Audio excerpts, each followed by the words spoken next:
Welcome, everybody, and thanks for joining us today to talk about cloud analytics, getting the most out of cloud implementations. We're going to dive right into the discussion, but first, some introductions. My name is Jeff Kelly. I'm the data evangelist here at Pivotal Software, which means I spend my time researching and writing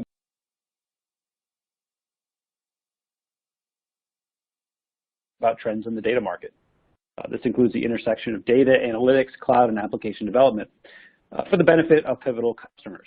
Prior to joining Pivotal, I spent a number of years covering data management and analytics as a reporter at TechTarget and researching the topic as an analyst at Wikibon. Joining me today are Lyndsay Wise, Research Director for Business Intelligence and Data Warehousing at EMA Research. Lyndsay joined EMA in 2015 with a focus on business intelligence, data warehousing, data integration, data governance, cloud technologies, data visualization, and collaboration. She has over 10 years experience in software research, BI consulting, and strategy development, specializing in software evaluation and best fit solution selection. Welcome, Lyndsay. Thanks for having me. Also joining me is Ian Andrews. Ian is Vice President of Products here at Pivotal Software. In this role, he spends his time helping customers as they navigate through a complex technology landscape. Prior to Pivotal, Ian was involved with market-defining startups, including Netscape, Opsware, and Aster Data. Ian, welcome. Thanks, Jeff. Happy to be here. Fantastic. So on to the discussion. So today we're going to talk a little bit about cloud analytics. So despite the rise of other types of cloud-based services over the last decade, analytics as a service or cloud-based analytics has been slow to catch on. Over the last 10 years or so, the majority of analytics systems, including big data systems such as Hadoop and other data warehousing systems, continue to be deployed on premises inside corporate data centers. This makes a lot of sense considering that most of the data that was being analyzed was being created and stored internally as well. Moving that data to the cloud didn't make a lot of sense. It appears, however, that cloud-based analytics, its time has finally come. According to a new survey by EMA, cloud-based analytics adoption has crossed the 50% threshold in the enterprise. Nearly 60% of respondents to their survey, which included both large enterprises and mid-sized companies, reported that they were using cloud-based analytics services in one form or another, and that they were essential or important part of their business. Another 19% said they were using cloud-based analytics services to supplement on-premises analytics platforms and tools. So, Lyndsay, let's start with you. As the analyst that ran this survey, I know you have some findings you can share with us about the perceptions of cloud and what's driving adoption of cloud-based analytics. Yeah, definitely.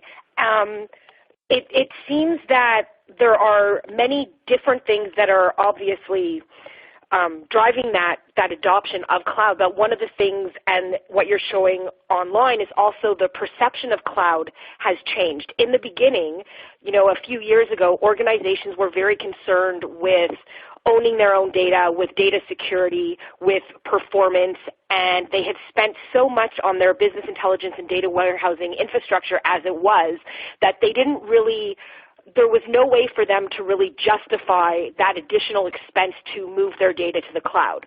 Whereas now, because solutions are more robust, because a lot of organizations are already leveraging some cloud-based services or data sources just because of the expansion and evolution of the marketplace, there's much more openness towards actually leveraging the cloud, whether it's, and it was interesting because within the survey that EMA that we did, not all of our respondents were only cloud environments. They had some, yes, everything was in the cloud, and others there was more of a piecemeal approach. But one of the things that was across the gamut is really that the perceptions of cloud now, as we can see, that no matter what it was through ease of adoption or technical distribution, the functionality, as well as total cost of ownership and time to implementation or time to value per se, organizations are really looking at cloud as the best fit as opposed to on-premises solutions. So if we look at some of the benefits, organizations are now where they went from data security being low on the list and being insecure about the types of security they would be getting. Now, if you notice when we're looking at cloud benefits, EMA respondents, actually their highest level was they thought the benefits of being in the cloud was data security, and then the other two following behind were lower administration and then ease of integration, just because so much is already in the cloud that it was easier to integrate with their already on-premises environment as well as expand out to increase what they're hoping to achieve. So those are the main areas that we've been seeing over the last couple of years that we've been doing this research. Mm-hmm. Yeah, I mean, the security finding is particularly interesting because, in the early days of cloud, that's what you heard was that, well, the cloud is great for some workloads, but not for security, not for workloads where security was of really high importance. But obviously that's changing, as evident from some of your survey findings. I think, a lot of these findings mesh pretty well with what we're seeing here at Pivotal. I think I totally agree. I think infrastructure as a service, cloud computing really allows enterprises to get out of that business of kind of managing that hardware, that infrastructure, and they can focus more on their actual business, which is where they, will find their competitive differentiation and actually, grow new revenue streams. The other interesting thing, though, from our perspective, is that the cloud really provides this foundation for cloud-native platforms, which themselves are trying to abstract away some of that complexity of the underlying infrastructure to support more modern, agile approaches to software development. And I was thinking about this as we were preparing. If you go back to kind of the early days of Pivotal, one of the founding assumptions really underlying Pivotal and its mission to change how the world built software was that this cloud infrastructure question was kind of quote-unquote a solved problem, meaning that the cloud was now, a viable place for enterprise computing. So, Ian, I wonder if you could talk a little bit more about, the need to be a cloud-native company, what that really means, and why it's so important. Yeah, thanks, Jeff. I was one of the things that we talk frequently here at Pivotal about with customers is this idea of the value line within enterprise investment into technology.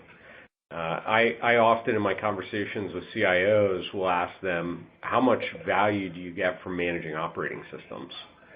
And the answer is often sort of a sheepish response, which is, well, not very much. And it's sheepish because they know the next question is, well, how much time and effort do you put into managing operating systems?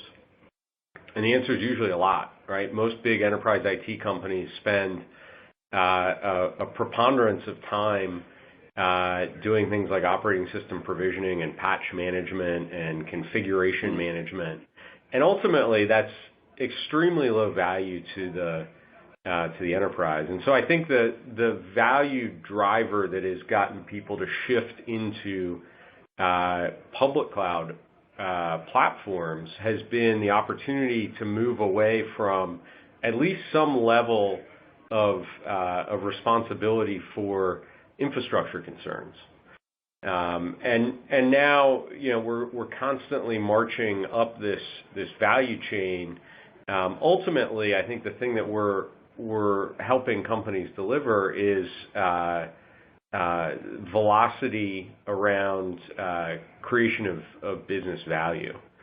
And so I think the data, as Lyndsay pointed out, the data and analytics part of a given enterprise's architecture has been slower to change, right? Massive investment has historically gone into building things like data warehouses, both in terms of technology spend on hardware and software, but also in terms of human capital spend on people and implementation of process to build that one singular source of the truth, right? We talk to lots of customers who have spent years literally trying to get to the unified data warehouse concept.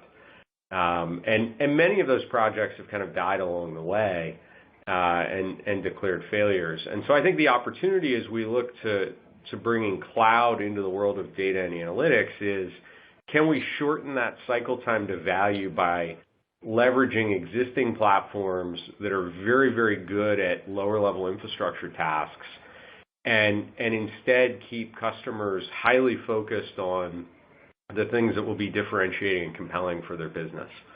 And that's really the opportunity I think we're solving for here.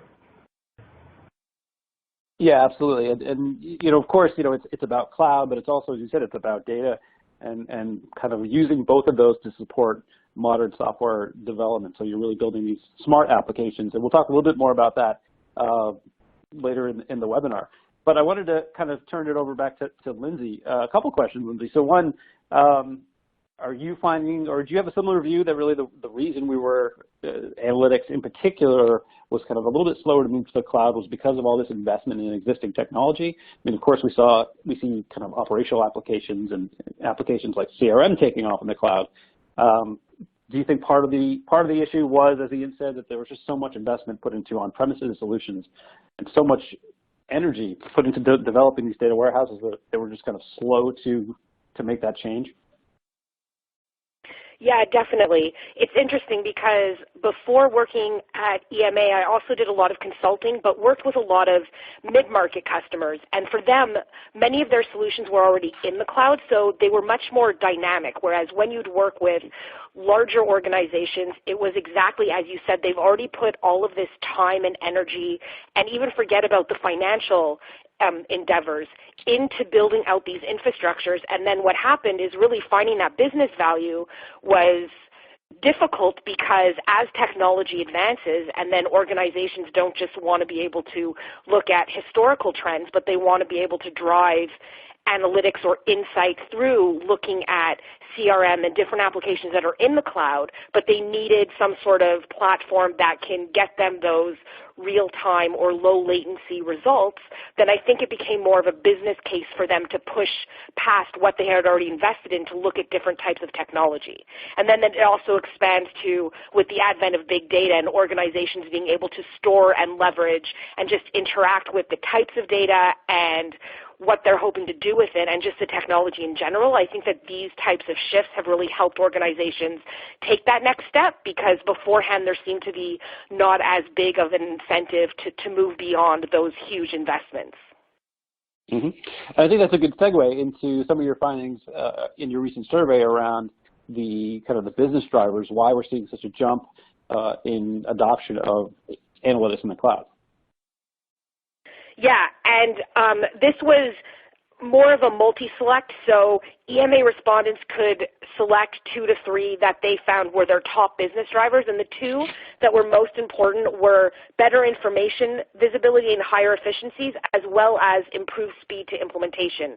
And it was one of the things that I saw throughout the results was much of the benefits that people had realized, and that organizations were, the reasons why they were taking cloud to the next level really did have to do with that improved speed to implementation, the types of flexibility that they could have, the fact that they felt that they were gaining value out of their data quicker because of the types of platforms, or whether it was through data integration or just shifting data analytics or their actual platforms, just by being able to leverage cloud technologies that were there to support their overall infrastructures really helped them with that speed to implementation. Yeah, absolutely. And I think, we see similarly that the benefits, the business benefits really of moving to the cloud, obviously speed of deployment, you can spin up analytic environments much more quickly without having to kind of procure the hardware, deploy it, configure it, et cetera. And obviously that's going to lead to faster insights, which is pretty much what every company is after these days. And then something that you mentioned, Ian, really the cloud provides for agility and adaptability around analytics in particular. And of course, the whole data gravity, data movement question, and Lyndsay, you touched on this, as more of that data is created in the cloud, whether it's through software as a service applications or the Internet of Things, that really all this data is being created outside of your four walls. And if it's going to be created in the cloud, it makes more sense to do some of the analytics in the cloud as well. So let's move on, Lyndsay, to some of your findings around financial drivers and TCO specifically for enterprises that are moving their analytics workloads to the cloud. Definitely.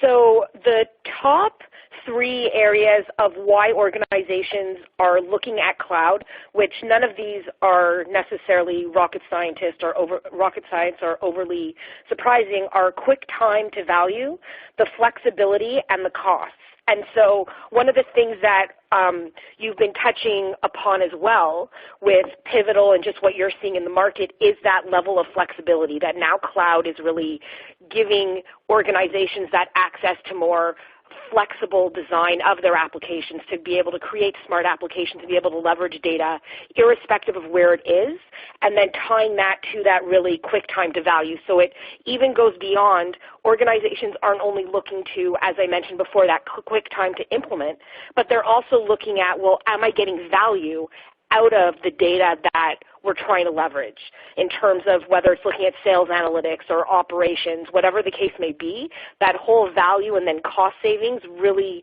tie in to provide organizations with the reasons why they're looking to cloud versus when they're expanding their infrastructure or the types of data they're leveraging or the types of applications they're developing to really start and look towards the cloud for some of those answers. In terms of Absolutely. really, in terms of delivering that value proposition, organizations, EMA respondents said that these were the three top areas in terms of time savings, being able to quantify their ROI, and then also having the effective use of business resources. So within traditional business intelligence applications, when I used to speak to customers of business intelligence as they were, one of the big things that they wanted to do by leveraging analytics was to no longer use Excel. And so their big thing in terms of how they were gaining ROI was more of, we're no longer doing things manually, now it's all automated. Whereas now we see that respondents are really starting to say, in addition to time savings, that they're starting to be more effective in terms of how they're leveraging their business resources, how people are interacting with technology, and the fact that they're actually able to make decisions and act upon what they're seeing because their infrastructures and the analytics that they're building are much more effective.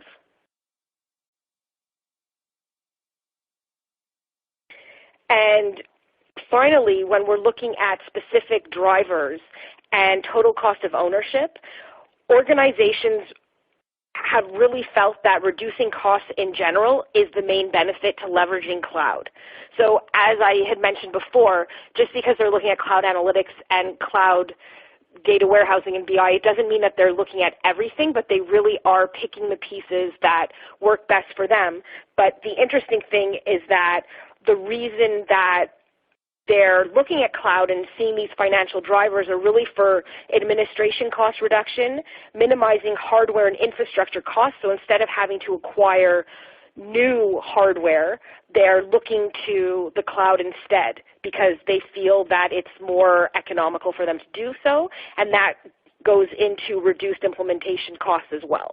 So those are the three main areas of why organizations are leveraging the cloud when looking at their budgetary requirements. Mm-hmm. Yeah, I think those really make sense. Obviously IT budgets are tight, and the cloud can really provide some of those cost savings and reduce costs for analytics deployments. But I think if you're thinking about the future and the future of your business and how analytics plays a role, I would encourage enterprises to really start thinking about not just the cost savings, which can be compelling, but also how can you actually drive new revenue opportunities and really start to innovate business models. Ian, I wonder if you could talk a little bit about how Pivotal sees this in terms of the role data plays in being a great software company. And obviously the cloud plays a role in that as well, but really where does data come in terms of innovating and driving new revenue? Well, this is critical to the shift that's happening in the world today. Lyndsay just made the point about a lot of people wanting to get out of Excel as their primary interface to data, but I actually think it goes quite a bit further than that. I gave a talk at the Hadoop World event a few weeks back in Santa Clara, and the topic of the talk was, essentially, have we reached saturation for the business intelligence market? Meaning that every new customer of one of the exciting startups doing innovative things in BI, they're actually not creating a net new user of those types of tools. They're simply grabbing somebody from one of the older, less exciting tools in the marketscape. And the concern that you might have for that is BI has historically been the interface to data. right? We spent years and years and millions of dollars at every customer building out data warehousing architectures. And then we would land a business intelligence tool on top of it, and we would pay people lots of money and spend lots of time building dashboards so that executives could get the red light, green light status of various business KPIs. And at the time, this was compelling and radically new and useful to many people in an organization. But ultimately, I think if we look at the population of the world at large, very few people have that need. And so as we continue to build out these ever more impressive and complex data architectures and the sophistication of analytics that we're able to execute grows, is there actually a diminishing need for this if BI is not going to become ubiquitous? And my assertion is that actually the demand for information when delivered in context is insatiable. And the challenge with a BI tool as the dissemination mechanism is that for most users, there's a steep learning curve there. Even the best BI tools, you still have to learn to use. But you start to think about some of the most compelling applications that you use, and you decompose some of the feature set there, and you start to realize that there is amazing amounts of information delivered in very simplistic ways, right? As a perpetual traveler, I think about Uber constantly, and the fact that I can know the estimated arrival time of a car to a random destination immediately on requesting one. Behind the scenes, tons of complexity goes into delivering that figure, but in the moment, the experience is amazingly simplified. And so, the customers who I think are winning at software are also have realized this and are leveraging data to deliver very compelling and differentiated experiences and really information in context. Absolutely. And if you look at kind of what's enabling this, we here at Pivotal talk about a few of these trends that we're having a slight problem with this particular slide, but the idea here is that there are a number of enablers that these great software companies are leveraging to actually support delivering information in context. Three of them here: open source database innovation, data microservices, and machine learning. But of course, cloud native platforms, which ties into what we're talking about today. So maybe could you talk a little bit about how these four are coming together, and specifically the role of cloud native platforms, what they're playing in terms of actually allowing companies to deliver this information in context, as you put it?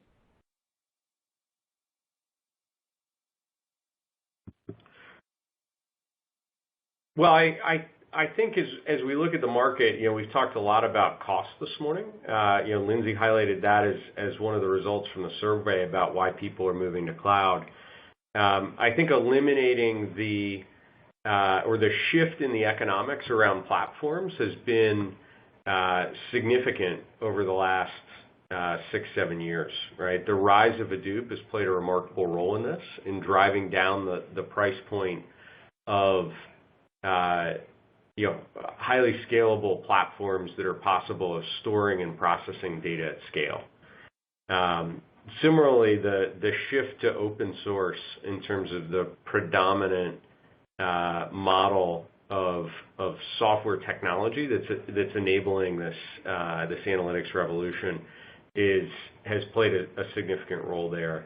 And then I think the sophistication of the machine learning has grown significantly, right? In the world of Spark, we see things like MLlib. Here at Pivotal, we actually contribute to an open source project called MadLib. There's a number of other efforts underway supported by hundreds of companies, really driving cutting-edge sophistication around machine learning. All of these trends are actually coming together to allow customers to do things that literally 5-7 years ago were impossible, right? Shifting from systems that were predominantly batch in nature, offline, analytics very disconnected from customer experience, very difficult to do granular analysis of data, right? I talked to a lot of people who started their careers in data with SAS on their desktop. Operating on data at scale, particularly web scale, just wasn't economically feasible and in a lot of cases not technically possible. And the world has changed significantly in the last 4 to 5 years, and that allows us to deliver radically different experiences as a result. Yeah, absolutely. And Lyndsay, I wonder, are you seeing something similar among enterprise practitioners? I mean, do you see this move from, or this increasing adoption of cloud analytics as part of a continuum towards actually delivering more information in context and supporting the kind of applications that Ian was talking about, smart applications, whether it's Uber or something else? Do you see this as kind of a continuing evolution of the BI data warehouse story, or is something different happening, something new happening? Yeah, I mean, I definitely think it's a bit of both in terms of it's a definite evolution, because I think that traditional business intelligence no longer really meets those business needs of organizations who are trying to really gain that context. And I really like the fact that, when you're talking about context and then bringing it into these other trends, it's really important, because obviously unless you have that context surrounding data, it's really hard to gain and drive that value. And the ability to leverage different aspects and, microservices and leverage open source innovation and do all of these things, I think that what's happening is it's creating more of a holistic access point, so that you're not really keeping those data in silos or having only a data warehouse for that insight. You're really able to leverage things on a much broader scale. So I really think it's a bit of both, and I think it depends on how organizations choose to develop their data strategy and really manage their data across the board. Yeah, I agree, and I think this is really it's a good thing for practitioners as well, data scientists and business analysts who are, I think in the early days of, I guess, what you would call the quote unquote big data movement, what you saw with a lot of early Hadoop distributions, for example, data scientists would kind of be off in a corner. It's like, they're doing some interesting work, but they really weren't integrated into the larger organization, and a lot of the great insights they may have come up with didn't necessarily get acted on because there just wasn't a way back then to really easily flow those insights into either applications or business processes. And I think it's critical, as you said, now that we can deliver this information in context, thanks to some of the technologies and some of the movements that we're talking about here, this is where a lot of their work is now going to start to really make an impact. Yep, definitely. So moving on, want to talk a little bit about some of your findings, and I think this kind of relates to what we were just talking about around business agility and these smart applications, and what you found from survey respondents.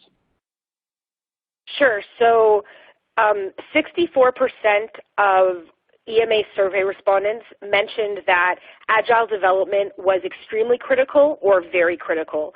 And based on what I saw from the rest of the respondents, is it seems that it's tied to also their maturity in terms of organizations who are leveraging more cloud projects and expanding their infrastructures are more tied to agility, whereas organizations who are newer to the approach are just getting into things more, so they might not be thinking about that until they go to expand. But overall, agility really is important. Additionally, when looking at how organizations are leveraging what their business goals are, is it also ties back to what we were talking about before with context.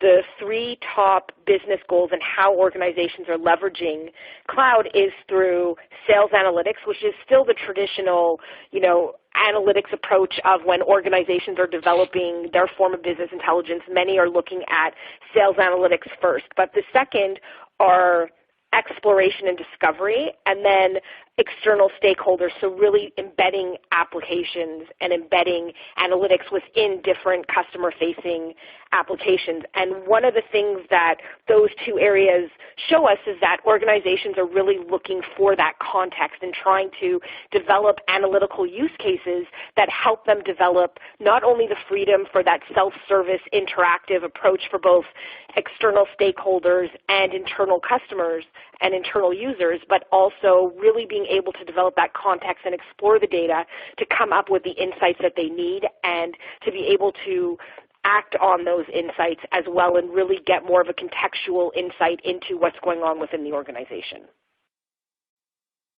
Yeah, I found these findings in particular really interesting because, I mean, I think they map really well to what we see as kind of the life cycle of data as it relates to smart applications. Because I think, what we're not saying with smart applications that you should abandon a lot of the large-scale offline analytics and the machine learning you're doing offline. In fact, that's critical to actually informing these applications that are often operating in real time. Ian, I wonder if you could walk us through this, I guess, life cycle of a smart application. Talk a little bit about how these models are manifesting themselves as microservices, and maybe walk us through, from left to right, where the data kind of starts, where it originates, and as it works through these different steps in the process. Yeah, absolutely, Jeff. And my screen hasn't updated the live view. I'm still seeing you on slide 19. Just tell me the slide number you're on, and I'll catch up to that. Okay, sure. We're on slide 23. Okay. And I'll double check to make sure the slides are working correctly.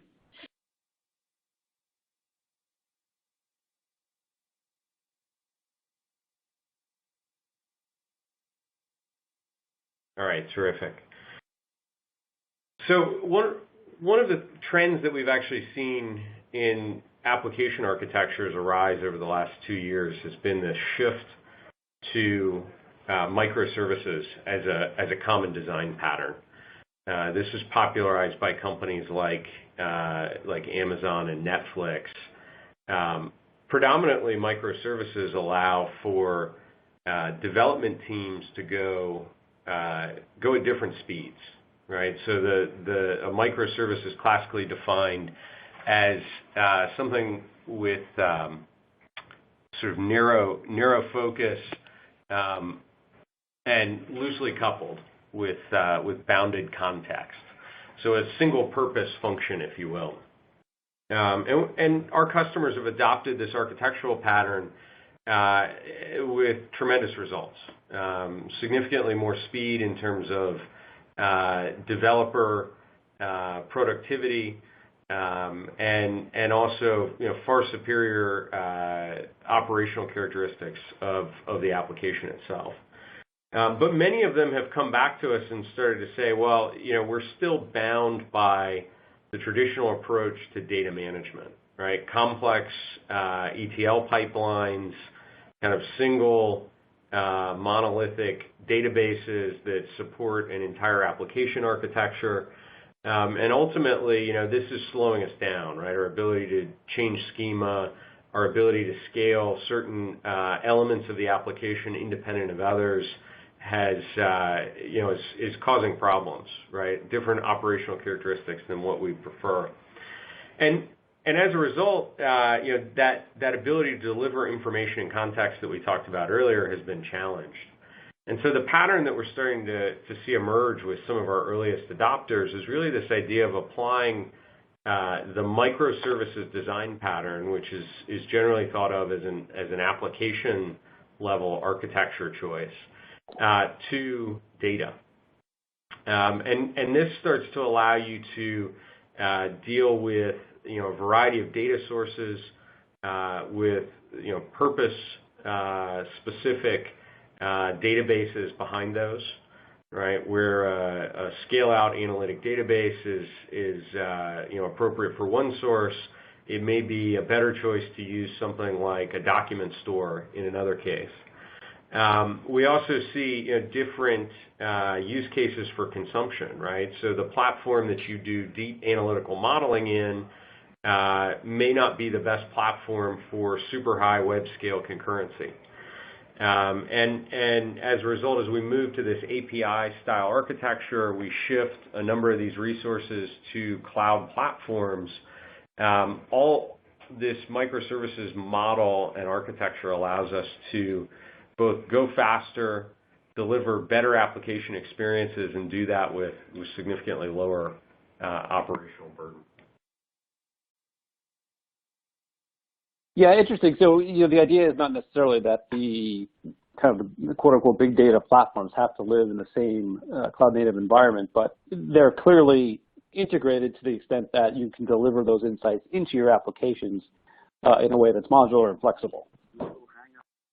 Yeah, exactly. And I think there's a tendency towards one size fits all as being the de facto design approach, right? So, hey, if I'm doing analytics, I need a data warehouse, and I'm going to go buy a product that's world class at data warehousing.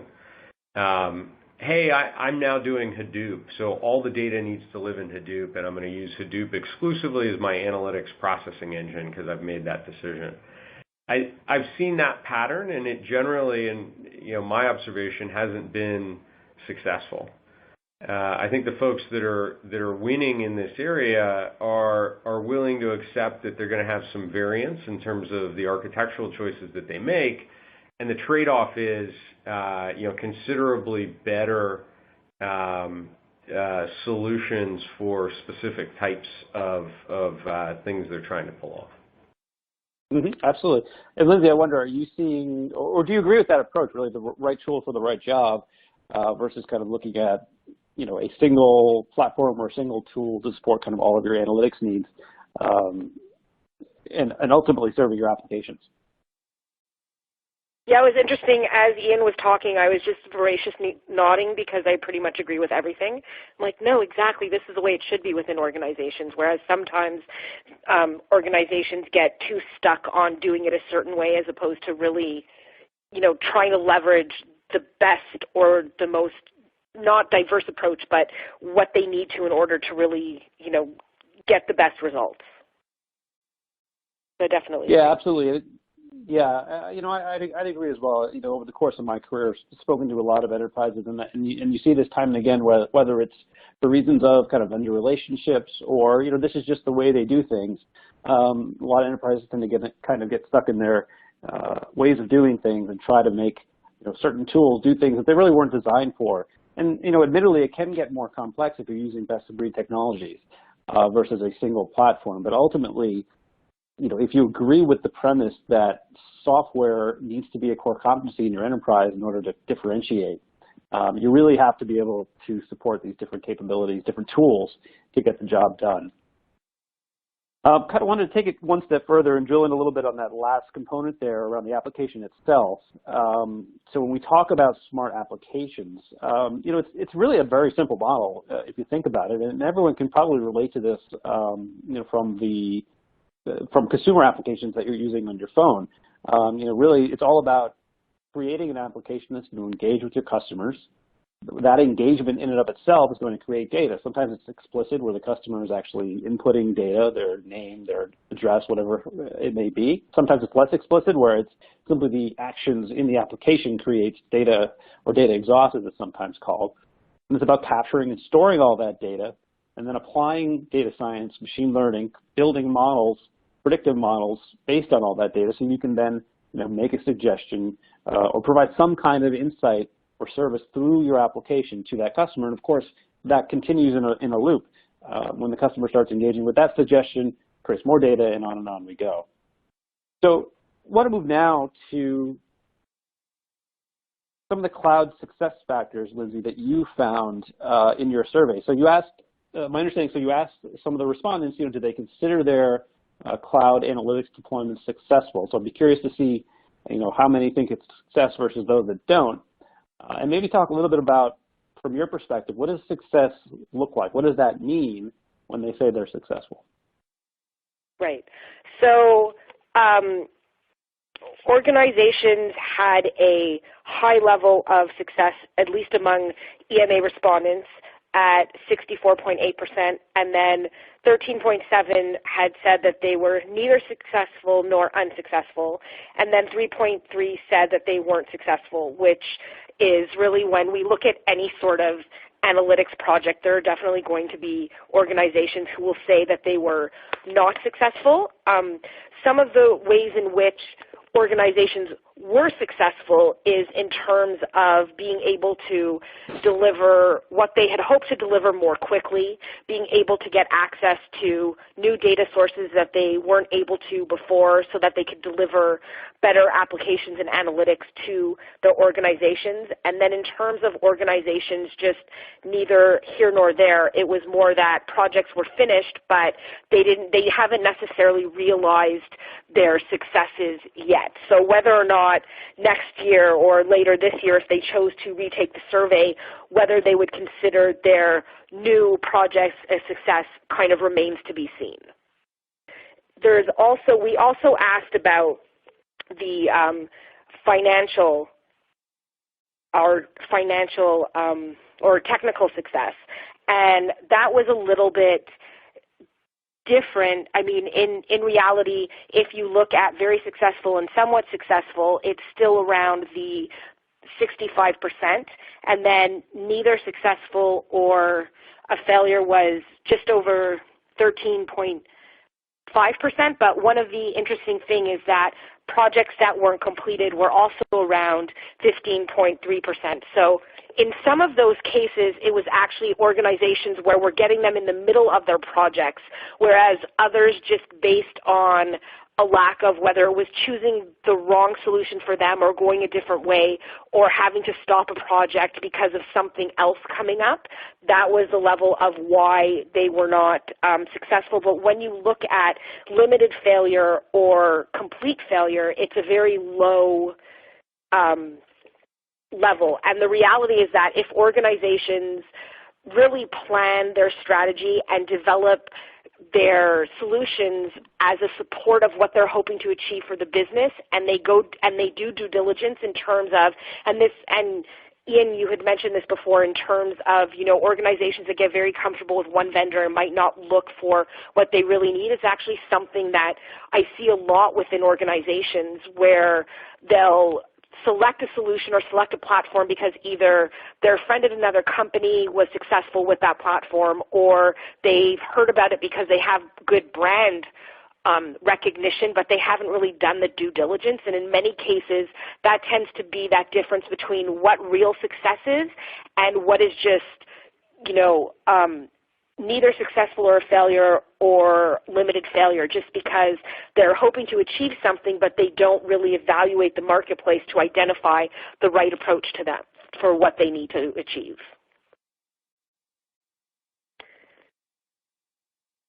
Yeah, interesting. And I wonder, this slide in particular kind of got me thinking about some of the research I had done in the past at Wikibon. We, not specific around cloud, but we talked to big data practitioners about their whether they consider their deployments a success. And what we found in our research was often that the technical side of the house, the IT department, and others kind of responsible for really deploying the technology at a pretty dramatic level, kind of rated their projects as successful. Versus when you ask the business side, who are probably looking at this more from am I actually getting the insights I need? Am I impacting the business processes that I need to? At a much lower level of what they thought was a lower level of success. I wonder, I'm not sure if you asked that question in this particular survey, but I wonder if you could talk a little bit about kind of the different viewpoints of success when it comes to these types of projects, whether you're on the IT side or the business side. Yeah, no, I definitely agree. And we did have a mix of, it was almost 50-50 in terms of more of the technologists and the business practitioners answering the questions. But I really do agree with you that it's fine to, spin up a solution, get everything up and running so that technically it works and, all of the processes and the data integration is great and, there's data quality and there's governance and all of those things, and just it works as a well-oiled machine. But then when you're looking at that ease of use and interactivity and the ability to really identify that context that organizations need and business users specifically to really help drive business, then it does become a different thing. And you're right, there is sometimes that disconnect of just because it's a success on a technical level, if it's not being used by the business, then it really isn't. And I've worked in situations like that in the past where the solution was up and running and was great, but even in terms of end user adoption, it wasn't there. So technically, all of the time spent and the money spent was really a waste, because on the other end, it may have been successful at that level, as you mentioned, but in terms of actual usability, it just wasn't getting the use that would have helped organizations really leverage the analytics the way they needed to. And Ian, I wonder if you could talk a little bit about your experience with customers in terms of those that really focus on, a business problem, a business challenge, or opportunity, depending how you look at it, tied to their deployments versus those that are more IT-led and maybe don't have a real strong business champion within the group. It's almost always the difference between success and failure. The coaching and advice that I try to give to our customers is always to look at the scenario not as an architectural problem exclusively, but ultimately as one of business concern. Starting with that business concern and working back is necessarily the right approach. And teams that aren't able to do that because they operate in highly siloed organizations where IT is arm's length from business sponsors, ultimately they're competitively disadvantaged. Because I think the reflexive approach when you don't have a strong partnership between business and technology is you end up making decisions that are almost academic in nature, where compromises and design choices that the business would be entirely in favor of are often disregarded for implementing the perfect solution. Right? I think this is why we often see IT projects that are delivered late, over budget, and less than happy customers even when they are delivered.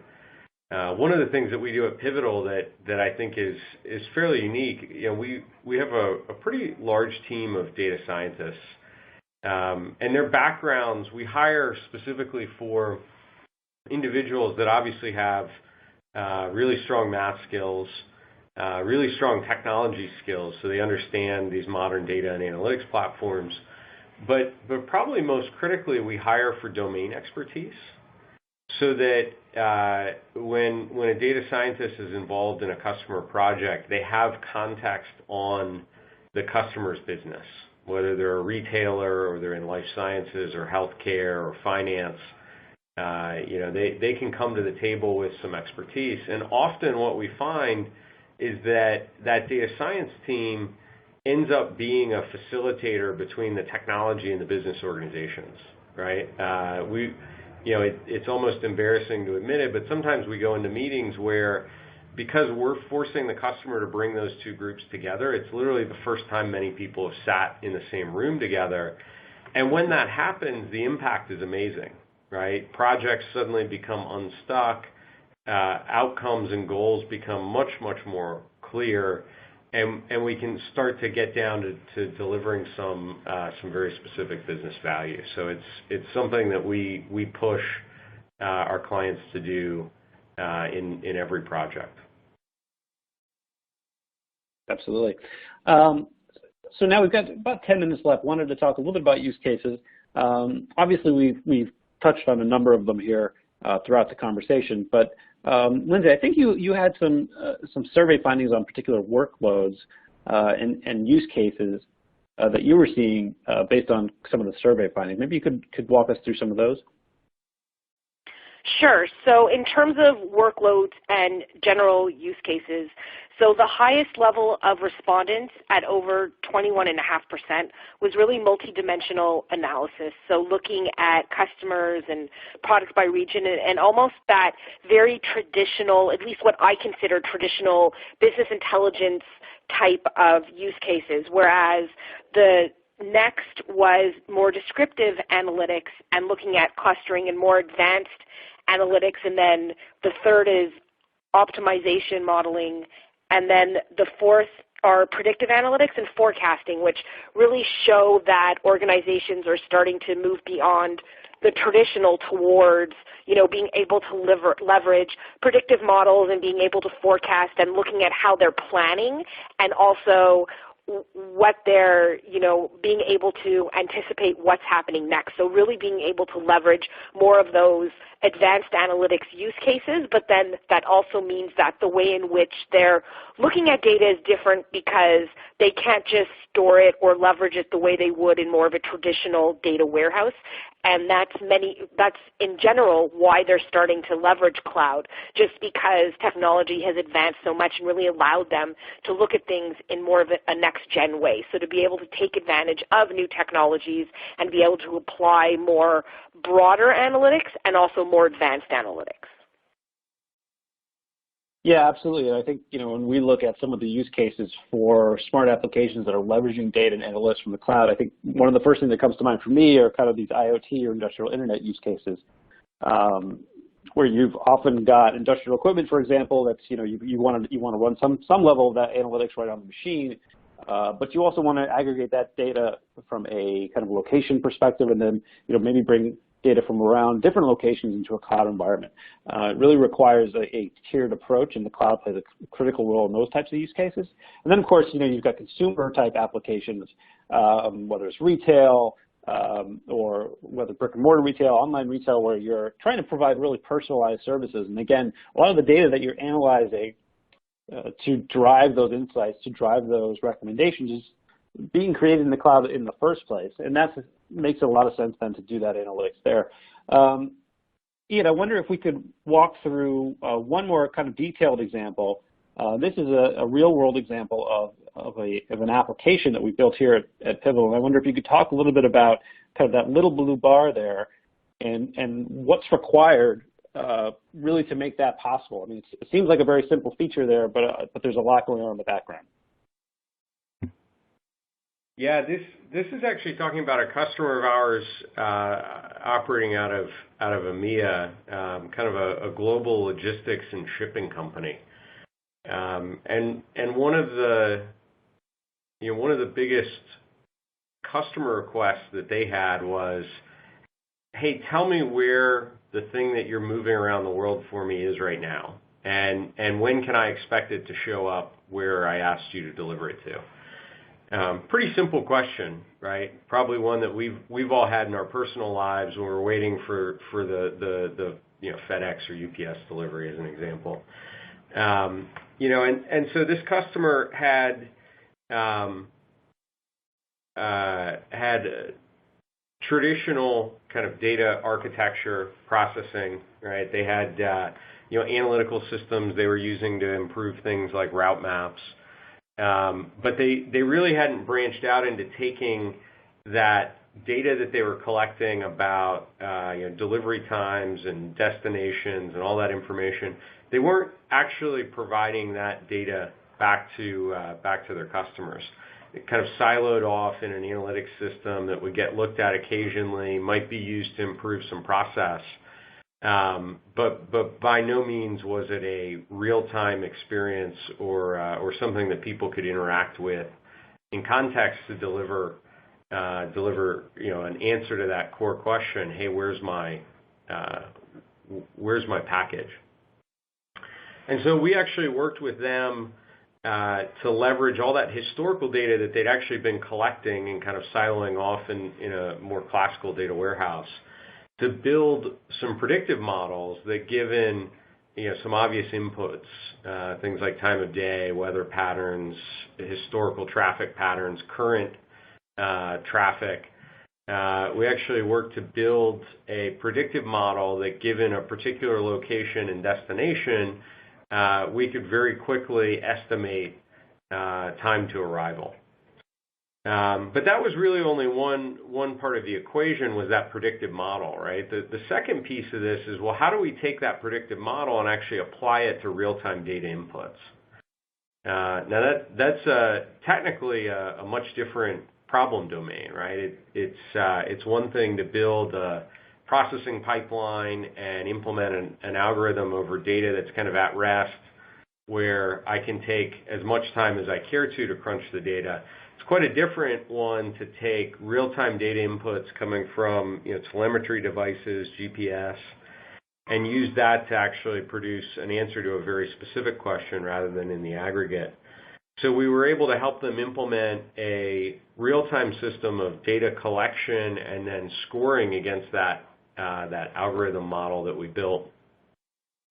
And then finally, the raw score in and of itself wasn't particularly useful, right? You needed to be able to deliver that to a particular customer in context as they were asking the question, right? How do I want an app on my phone where I can pull up, it knows who I am, it knows what I've asked for, to be delivered, and it can tell me where those packages are in the universe, and then how far are they away from the destination. And so that little blue bar represents the culmination of the analytical modeling process, the real-time data capture and scoring process into an experience that a completely non-technical end customer can actually get amazing amounts of value out of that and really deliver a very compelling customer experience. So Pivotal helped deliver all of those components into a complete end-to-end package for the customer. Well, fantastic. I think, that's a great way to kind of wrap up today. We're close to the hour. Lyndsay and Ian, thank you so much for joining us today. This has been a great conversation. We do have a couple minutes for questions. I'm just going to check the Q&A box here, see if we've got some questions from our audience. I see one here, a fairly specific question, but I think one that would be good to cover for Ian, asking about Greenplum in particular. Do we offer Greenplum in the cloud? Is that something that's available now? Ian, can you talk a little bit about that? Yeah, absolutely. So for those that maybe aren't as familiar with our product portfolio, Greenplum Database is our open source analytics database engine. And it's been available from day one as a software platform, meaning that customers could build their own hardware clusters and deploy on top of it, and they could do that on-premise or off-premise. For many years, we've had customers who have delivered managed services around that. More recently, in collaboration with our partners at EMC, we've introduced an appliance platform for those customers that didn't care to build their own hardware clusters. And then I'd say over the last 2 years or so, we've seen this increasing demand for running Greenplum in either private on-premise cloud environments or public environments. And so, yes, the answer is absolutely Greenplum is available. If customers want to build and deploy their own environments, in something like Amazon, they can certainly do that. And we also have a team that can deliver managed services around that. So, if you're interested in running in Amazon, but maybe don't have the operations team capable or interested in making that a rock solid experience for you, we can help with that too. So installation, configuration, and ongoing management of the database itself. Great. Lyndsay, a question for you. Can Lyndsay talk about the kinds of optimization modeling workloads that she is seeing? Yeah, it's a very good question, and I will admit that in our survey, the level of workloads that you see in the chart is really as in-depth as we went. So we asked overall questions, but we didn't get into the types of optimization modeling or other workloads. It was at a higher level just to get a general idea of what organizations were doing. But it's definitely a good point that as we move on, in future years, that we really do start to break out and get to more in-depth, detailed levels of what organizations are actually doing for their workloads. Okay, great. Well, unfortunately, we are out of time. Again, thanks, guys, Ian and Lyndsay, for joining me today. I think this has been a great conversation. For our audience out there, some resources you can take a look at. The survey we've been referencing from EMA, you can see there's the link on the screen. Also want to remind everyone about Spring One Platform, our conference coming up in August. It's going to cover all things cloud, software development, and big data. please come and join us if you're able to. It's going to be a fun time. And with that, we are just about done. Again, thank you to our panelists, Lyndsay Wise and Ian Andrews. I'm Jeff Kelly. Thanks for being here. We'll see you next time.